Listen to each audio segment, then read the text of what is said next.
नमस्कार, स्वागत है आप सभी का। तीसरी यूनिट शुरू की थी अपन ने राजनीतिक विचारधाराएं, जिसमें तीसरा चैप्टर अपन पढ़ रहे थे मार्क्सवाद। मार्क्सवाद यानी कि मार्क्स के विचार। आज अपन पढ़ेंगे मार्क्स का वर्ग संघर्ष का सिद्धांत। एक बहुत ही महत्वपूर्ण सिद्धांत है मार्क्स का वर्ग संघर्ष का सिद्धांत। जैसे कि अपन ने देखा था मार्क्स की रचनाओं में, मार्क्स की एक महत्वपूर्ण रचना कम्युनिस्टो मैनिफेस्टो, या फिर जिसका हिंदी में नाम है साम्यवाद का घोषणा पत्र। इसमें मार्क्स ने वर्ग संघर्ष का सिद्धांत दिया है या वर्ग संघर्ष के बारे में कहीं की बताया है। मार्क्सवाद क्या कहते हैं कम्युनिस्ट मैनिफेस्टो में या साम्यवाद के घोषणा पत्र में, कि समस्त सामाजिक जीवन का इतिहास, ध्यान दीजिए, समस्त सामाजिक, अब तक का सामाजिक जीवन का इतिहास, समस्त बोल सकते हैं अब तक के सामाजिक जीवन का इतिहास वर्ग संघर्ष का इतिहास रहा है। मार्क्स ने इस साम्यवादी घोषणा पत्र में ये कहा है कि अब तक का सामाजिक जीवन का इतिहास है वो वर्ग संघर्ष का इतिहास रहा है। यानी कि स्पष्ट ही है इस मार्क्स के इस कथन से कि सामाजिक जीवन में, समाज में हमेशा से वर्ग संघर्ष पाया गया है। मार्क्स ये कहते हैं कि चाहे समाज का कोई भी स्तर क्यों ना रहा हो, कोई भी काल क्यों ना रहा हो, हमेशा ही इस समाज में दो वर्गों में संघर्ष पाया जाता है। अब अपन समझे वर्ग संघर्ष के सिद्धांत को, उससे पहले अपन इस शब्द को समझते हैं वर्ग संघर्ष को। सबसे पहले अपन बात करते हैं वर्ग की। वर्ग क्या है? तो मार्क्स ये कह रहे हैं कि वर्ग है एक समूह है, लोगों का एक समूह है जो कि उत्पादन की किसी विशेष प्रक्रिया से संबंधित है। उत्पादन की किसी विशेष प्रक्रिया से संबंधित हैं और उनके साधारण हित समान है। ऐसे व्यक्तियों का समूह है कि जो कि उत्पादन की किसी विशेष प्रक्रिया से संबंधित है। यानी कि कुछ ऐसे लोग हैं जो कि उत्पादन की किसी विशेष प्रक्रिया से संबंधित हैं। जैसे कि मान लीजिए कि कुछ व्यक्ति, जैसे कि कपड़ा बनाने की फैक्ट्री है, तो कुछ व्यक्ति उसमें उस उत्पादन की प्रणाली में कपड़ा काटने का काम करते हैं, कुछ व्यक्ति सिलने का काम करते हैं, कुछ व्यक्ति उस पर बटन लगाने का काम करते हैं। तो उत्पादन की किसी विशेष प्रक्रिया से संबंधित वो लोग जिनके साधारण हित समान है, वो एक वर्ग है। और संघर्ष का मतलब हम सभी समझते हैं, आपस में टकराव, आपस में विरोध, आपस में झगड़ा, वो संघर्ष तो है ये वर्ग संघर्ष। अब क्या कहते हैं मार्क्स? मार्क्स ये कहते हैं, जैसे उन्होंने अपनी ऐतिहासिक भौतिकवाद की व्याख्या में और वो इतिहास के कई काल बताए थे, तो उन्होंने अपने कालों के आधार पर कहा है कि हमेशा से, जैसे कि अपन वो बात करें पुराने काल से लेकर दास और स्वामी, कृषक और सामंत, श्रमिक और पूंजीपति, जो कि मार्क्स ये मानते थे कि ये वर्तमान काल था मार्क्स का। तो यानी कि हर एक काल में दो ऐसे वर्ग समाज में पाए जाते हैं जिनमें संघर्ष होता है। जैसे कि दास और स्वामी थे, फिर सामंतवादी युग आया, उसमें सामंत और कृषक हुए, फिर पूंजीवादी युग आया, उसमें श्रमिक और पूंजीपति हुए। तो मार्क्स ये कहते हैं कि समाज में प्रत्येक स्तर पर, इतिहास के प्रत्येक काल में दो ऐसे वर्ग पाए गए हैं जिनमें आपस में संघर्ष होता रहता है। और वो संघर्ष क्यों होता है? क्योंकि मार्क्स ये कहते हैं कि इनमें से एक जो वर्ग है वो तो है शोषित वर्ग, और जो दूसरा वर्ग है वो है शोषक वर्ग। ये शोषक वर्ग क्यों है? क्योंकि इस वर्ग का जो उत्पादन है, उस उत्पादन की प्रणाली और वितरण की प्रक्रिया, इन दोनों पर नियंत्रण है। समाज में उत्पादन की प्रणाली पर और वितरण की प्रक्रिया पर नियंत्रण है, दोनों पर नियंत्रण है एक वर्ग का। और उस नियंत्रण के कारण वो वर्ग अधिक अमीर बनता जाता है, अधिक धनवान बनता जाता है। और जो दूसरा वर्ग है जो कि नियंत्रणहीन है, वो परिश्रम करता है। ये परिश्रम करने वाला वर्ग है, लेकिन ये अपने परिश्रम की तुलना में मानदेय या फिर कहीं की पैसा बहुत कम प्राप्त कर पाता है, धन इसको बहुत कम प्राप्त हो पाता है। और ये जो वर्ग है, शोषक वर्ग है, वो अपने इस नियंत्रण के कारण, अपने पैसे के कारण इस वर्ग का शोषण करता है। तो इसलिए समाज में हर स्तर पर दो वर्ग हैं, शोषक वर्ग और शोषित वर्ग, और इन दोनों वर्गों में संघर्ष होता रहता है, कभी प्रत्यक्ष रूप से, कभी अप्रत्यक्ष रूप से। तो मार्क्स कहते हैं कि संघर्ष के परिणाम स्वरूप जो क्रांति होती है, उस क्रांति की परिणति नया क्रांतिकारी बदलाव होता है समाज में, या फिर जो संघर्षरत वर्ग है वो समाप्त हो जाता है। लेकिन क्रांति जरूर होती है, लेकिन संघर्ष जरूर पाया जाता है। अब इसी वर्ग संघर्ष के सिद्धांत के अंतर्गत मार्क्स ने एक और बात कही है, जो मार्क्स वो वाली बात कह रहे हैं इस पूंजीपति वर्ग के बारे में।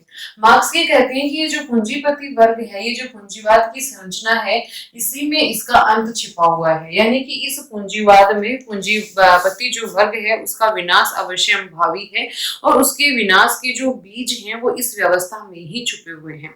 तो किस प्रकार छुपे हुए हैं इस व्यवस्था में, ये मार्क्स इस तरह से समझाते हैं कि ये जो पूंजीपति वर्ग है ये उद्योगों की स्थापना करता है, उद्योग धंधे लगाता है और ये अधिक धनवान बनने के लिए एक ही स्थान पर बहुत सारे उद्योगों का केंद्रीकरण करता है, यानी कि एक ही स्थान पर बहुत सारे उद्योग लगाता है। उससे क्या होता है कि एक ही स्थान पर बहुत सारा श्रमिक वर्ग आ जाता है, यानी कि श्रमिक लोगों की संख्या अधिक हो जाती है। और उसके पश्चात क्या होता है, श्रमिक लोगों की संख्या अधिक हो जाती है, उद्योग धंधे ज्यादा हो गए। उद्योग धंधे ज्यादा होने से उत्पादन ज्यादा होता है और उत्पादन ज्यादा होने से वो जितना भी उत्पादित सामान है या जितनी भी उत्पादित वस्तु है उस उत्पादित वस्तु का वितरण वहां नहीं हो पाता है। इसके लिए बाद में ये पूंजीपति क्या करता है, अन्य देशों की ओर रुख करता है, यानी कि अन्य देशों में अपने उत्पादित सामान को बेचता है, अन्य देशों में अपने उत्पादित सामान का वितरण करता है। इससे अंतरराष्ट्रीयकरण होता है इस पूंजीवादी व्यवस्था का और अब जो उस देश के श्रमिक हैं वो भी इस देश के श्रमिक के संपर्क में आते हैं और इन सभी देशों के श्रमिकों का, क्योंकि हर एक देश का श्रमिक है वो कहीं की शोषित वर्ग में आता है, उसका शोषण है, उसकी जो परेशानियां हैं वो समान है, उसको अपने परिश्रम के एवज में और उचित मानदेय नहीं मिलता है, उचित पैसा नहीं मिलता है, वो आर्थिक तंगी से गुजर रहा है। इस कारण सभी देशों के जो श्रमिक वर्ग हैं, श्रमिक हैं, संगठित होते हैं, एक दूसरे के संपर्क में आते ही वो अपना एक वर्ग बना लेते हैं और धीरे धीरे होते होते क्या होता है कि श्रमिकों की संख्या बढ़ते बढ़ते ये एक बहुत बड़ा बहुसंख्यक वर्ग बन जाता है और ये जो पूंजीपति वर्ग है वो अल्पसंख्यक रह जाता है। और फिर एक वक्त ऐसा आता है कि ये जो बहुसंख्यक वर्ग है ये वर्ग इस क्रांति करता है और अल्पसंख्यक वर्ग पूंजीपति वर्ग को समाप्त कर देता है, खत्म कर देता है और उसके बाद में सर्वहारा वर्ग का अधिनायकत्व स्थापित होता है, जिसकी परिणति होती है साम्यवादी शासन व्यवस्था। तो ये था मार्क्स का वर्ग संघर्ष का सिद्धांत। अब अपन पढ़ते हैं इस वर्ग संघर्ष के सिद्धांत की आलोचनाएं या कमियां, कि आखिर इस मार्क्स ने जो वर्ग संघर्ष का सिद्धांत दिया है इसकी कमी क्या रही, इसकी आलोचना में क्या कहा जा सकता है। तो देखिए, अपन जब इस वर्ग संघर्ष के सिद्धांत की आलोचना की बात करते हैं तो इसकी जो सबसे पहली आलोचना वो यही है कि समाज का मूल तत्व सहयोग है, ना कि संघर्ष है। मूल तत्व क्या है समाज का, सहयोग है। अब देखिए, हम सभी जानते हैं कि शुरुआत से लेकर अब मतलब कि जब अपन कहेंगे अपन आदिम युग में थे, जब मनुष्य ज्यादा कुछ जानता नहीं था, गुफाओं में जीवन व्यतीत करता था, या फिर कहें कि उस वक्त कृषि का भी विकास नहीं होता, शिकार करके जीवन यापन करता था, तब भी मनुष्य ने समूह में इसलिए रहना शुरू किया ताकि वो एक दूसरे का सहयोग कर सके, ताकि वो एक दूसरे की रक्षा कर सके। धीरे धीरे जब अपन आगे बढ़े, आज भी हम अपने समाज में इसलिए रहते हैं क्योंकि हमें हमारे समाज का सहयोग मिलता है। तो सामाजिक जो व्यवस्था है हमारी, उस सामाजिक व्यवस्था का मूल तत्व सहयोग है, ना कि संघर्ष है।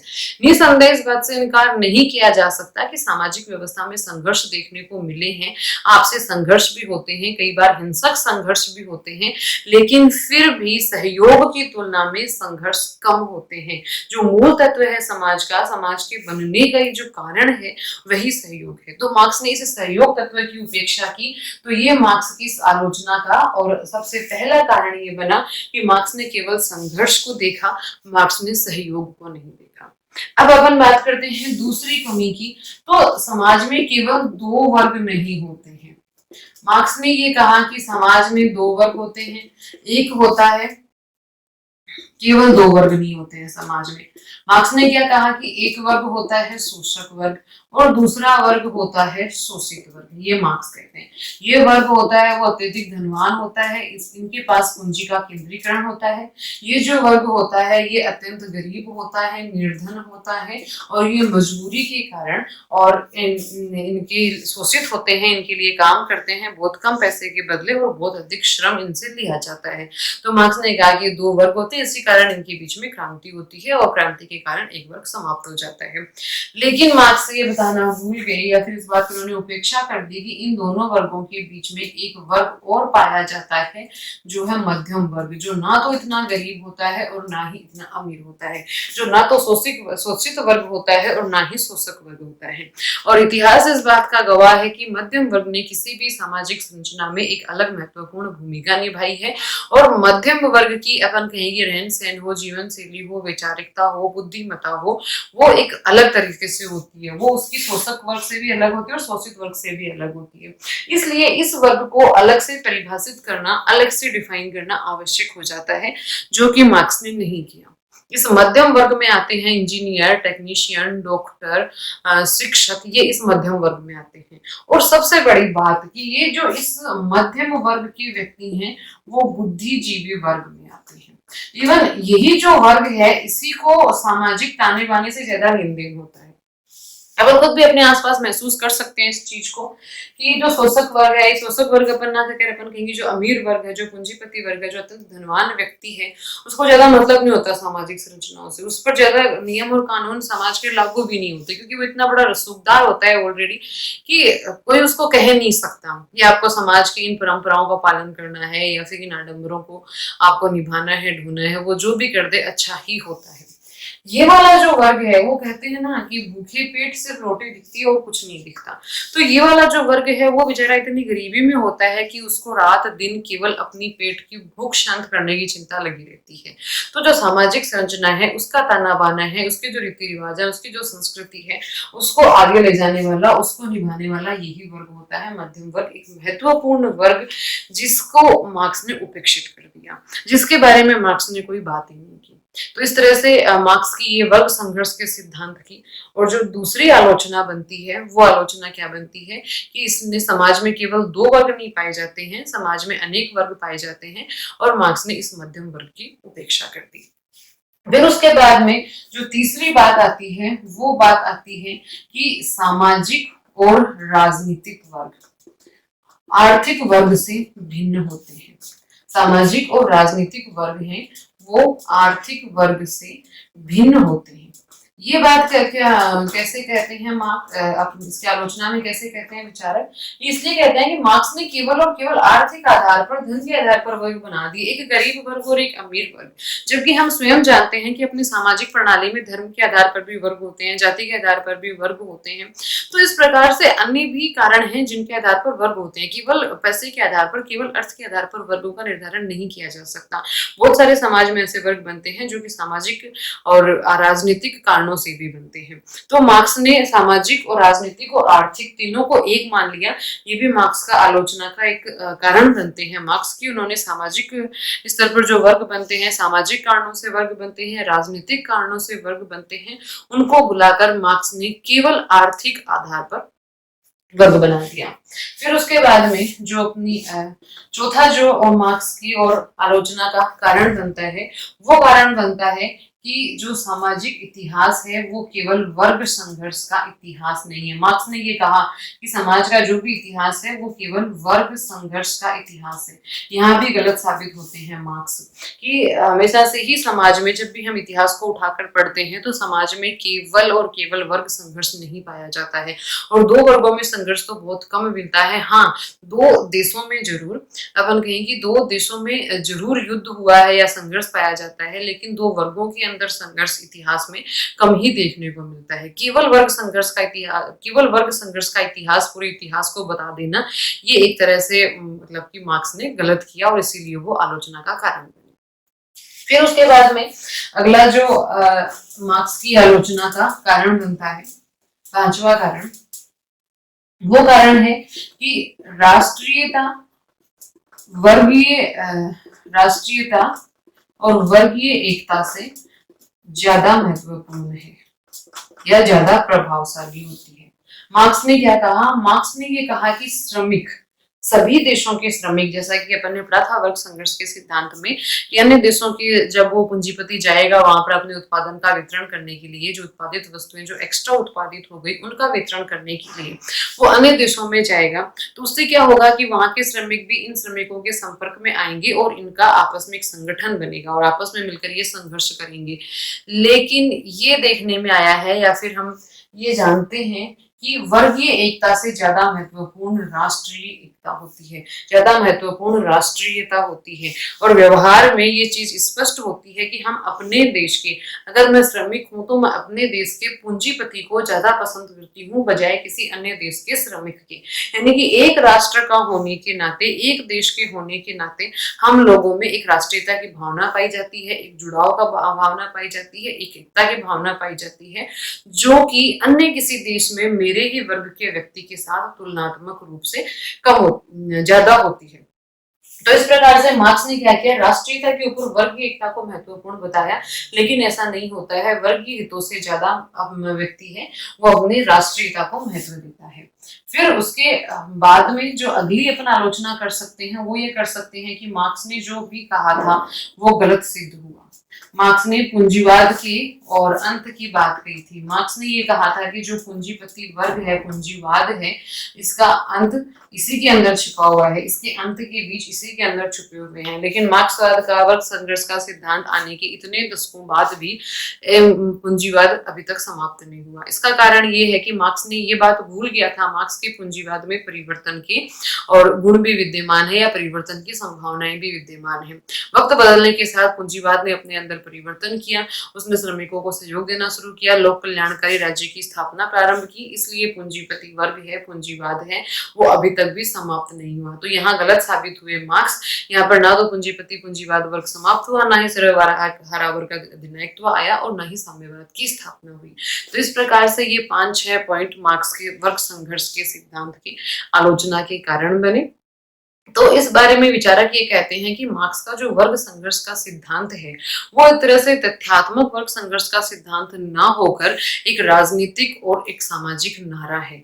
ये एक तरह से श्रमिक वर्ग को संगठित करने के लिए मार्क्स द्वारा किया गया प्रयास है। यानी कि अपन जब इन आलोचनाओं की बात करते हैं, जैसे मध्यम वर्ग की उपेक्षा करना है, जैसे कि पूंजीवाद की समाप्ति की बात करनी है, जैसे कि राष्ट्रीयता की बात करनी है, तो शायद मार्क्स ने ये बातें इसलिए कही ताकि वो इन बातों के माध्यम से जो श्रमिक वर्ग है उसमें जागृति ला सके, उनको संगठित कर सके और उनमें क्रांतिकारी विचारधारा के बीज बो सके।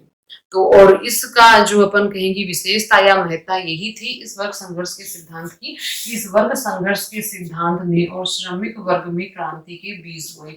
इस वर्ग ने और श्रमिक वर्ग को एक कहेंगे क्रांतिकारी वर्ग बनाया, यानी कि श्रमिक वर्ग में क्रांति की ज्वाला अगर किसी सिद्धांत ने धधकाई तो वो था वर्ग संघर्ष का सिद्धांत। तो ये आज अपन ने पढ़ा मार्क्स का वर्ग संघर्ष का सिद्धांत। धन्यवाद।